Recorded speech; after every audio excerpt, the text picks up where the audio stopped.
With regards to Fight Club, um, no, I already watched it years ago, the actual movie, many years ago. Now, not quite when it came out. No, mm, but I don't know about. I think it was about a decade after it came out, I suppose. Yeah, so I watched it a few times though, and I really liked it when I first watched it. But my thinking evolved over time. I mean, opinions changed and such, obviously. Uh, I have, the- I still pretty much like it, and yeah, I also just watched. No, I mean, listened to. I suppose one does watch more than listen usually. I listened to the radio adaptation just now, which is why I'm just saying something about it now. I still only watched the movie though years ago last, so while I might say something about it, I cannot quite go into details. While the radio adaptation was similar, quite similar, it still had a few differences, from what I remember at least. But most of the script was quite similar, with a few exceptions. But the exceptions seemed like they were also from the book because they seemed like it, like Chuck himself said it. As much as I like it, I haven't actually read the original book. Somehow that didn't seem like it was much of a necessity to read it, as opposed to, like for example, Altered States, which I actually watched and read, but that's mainly because the science. But that there was much more science in the book, and of course there would be if it's a book. So yeah, when it comes to Fight Club, though, I mean it's clearly m- more than most action movies, obviously, right?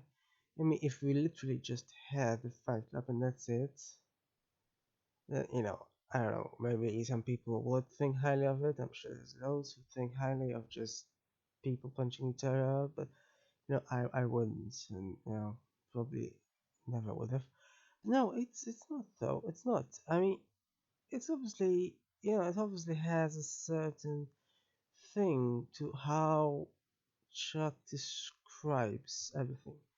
This constant narration, of course, is very crucial. So he uses the insomnia as a tool to narrate, as an excuse almost. He uses it to narrate, and the way the narration happens, of course, the way it goes, is very much interesting. I mean, the way chemistry is just sort of name dropped almost. Sort of, it sort of has these moments where it just appears and disappears almost spontaneously for both. You know, it never quite becomes a chemistry lesson or anything. It just spontaneously appears and disappears.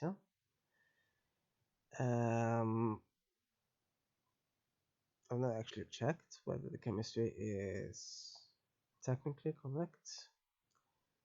But I'm assuming there is some reality to it. Anyway, it's not the whole point isn't about the chemistry. It's just the thing. It's more of a philosophical inquiry, really. Um, it's it's really about the possibility of rebirth, really. Now, the ending of the adaptation here. the radio adaptation specifically, it was different somehow for some reason than the movie, and I very much preferred the movie ending. The music was also very much missing here. I mean, nothing replaces really. I think it was it a Pixie song? I think it was something Pixie. About insanity. Well, the building collapses, and that is quite a sight there in the movie. So yeah, um, I really am not sure why this radio adaptation ended so differently. So yeah, it did have the, bits and pieces that were different within the story. Well, it was, by the way, an hour long, so that's at least half an hour less than the movie. I think if it's an hour and a half, I don't quite remember clearly of this. So anyway, yeah. So there are bits and pieces that are different. I'm assuming pieces that are left out as well. They did basically still have the main story there. Then had a few differences, like when in the movie I think it was a flashback actually, and but they actually went to to the person. I think based on the radio adaptation, they said it was some sort of manager who wanted to cancel the clubs, and they went on to him to threaten him and such. Now in the movie adaptation, they actually showed that, I think, in a flashback. Here, so obviously a flashback would be much harder to do on the radio. Um, no, here it was just described, but otherwise the text, the narration was quite similar to what happens in the movie. So yeah, and yeah, as usual, so yeah, I mean, I still like the narration. I like the narration in this radio adaptation as well. It's basically from the book as well. I'm not sure, so which is more accurate then, and especially when it comes to the ending. So now I'm curious. I suppose I need to go to the book too, though, to find out which has the more accurate ending. I do prefer though the movie's ending overall. The radio ending was whimsical, really, and it didn't have as much of a climax as the movie had. And yeah, I don't know, I didn't even have that scene in the movie where uh, Tyler confronts the other guy, which I think remains unnamed throughout. Uh, Although was he called? I think he was called, like, or at least he calls himself metaphorically, at least Jack or something. And actually, that's another thing. That's another thing that was missing in the radio adaptation. I have no idea how they missed that, because it's sort of iconic of the movie, at least. Um, but yeah, somehow, um, I'm not sure they had a sentence or two. Um, Also, I don't remember. Yeah, I can't quite say much about what I remember or not about the movie because it's been a few years ago. Yeah, but I don't quite remember that Marla had some sort of, uh, uh, she really hated the fact that they used her mother's ashes to make bombs. I don't even quite remember that specifically either. So I'm not sure if they invented it for the radio adaptation or if it's in the book and the movie excluded it. I suppose I need to watch the movie again to see whether they really didn't have that at all. Such. Um, Also don't quite think there was another encounter at that group at the end in the movie. I don't remember the group at the end. I think the groups were only at the beginning. I think, um, you know, as much as radio drama is interesting, could be interesting, especially for drama that doesn't exist elsewhere. I mean, it's better. Something is better than nothing. But when it comes to movies, I mean, yeah, I've listened to this because I've already watched the movie.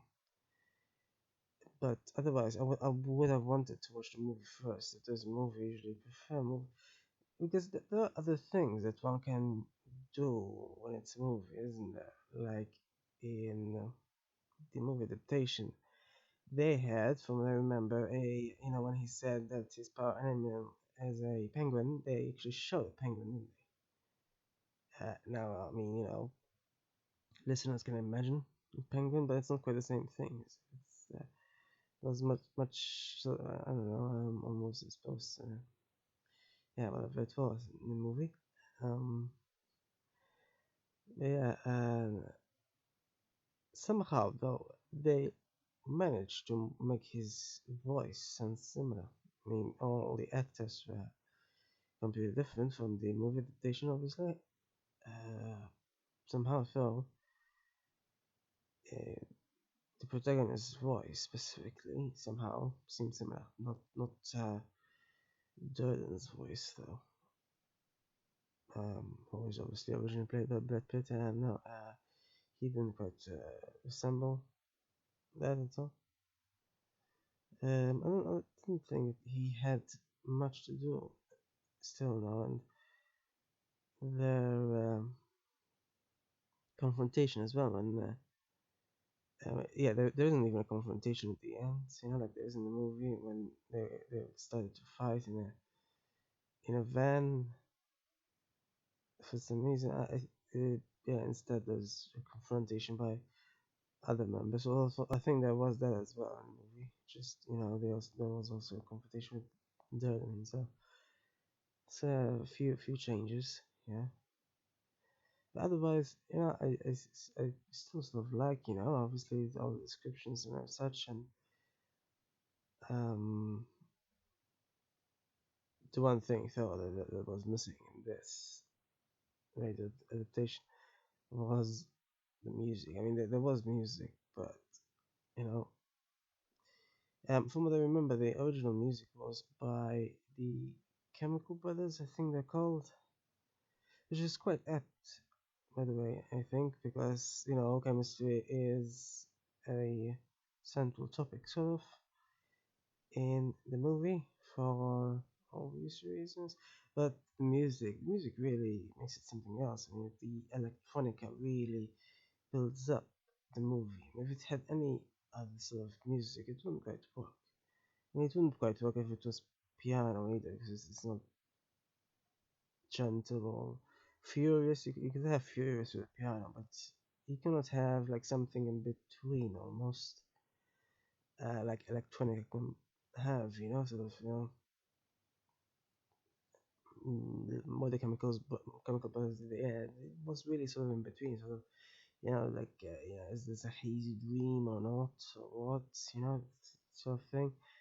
I'm not sure how they got they achieved that because electronic music doesn't by default do that, but in this context, it happens. I also don't think there was, yeah, I don't think there was that scene in the movie where he's in a photocopier and he says he's making copy after copy of himself. And that's a very iconic scene as well, so it's disappointing that it wasn't there. Yeah. So yeah, they didn't explode other things, which is a pity, really. Um, but yeah, so I suppose I'll just it was adequate, and it did, and there were a few other things that the movie didn't have as well, as mentioned. But otherwise, I think I do still prefer the movie. But yeah, when I rewatch the movie, though, I'll just simply commentate more after that at that point, because at this point, last I watched it years ago, so it's quite fresh in my mind or anything. I'll continue on later then at that point. after I reviewed everything as well and such. So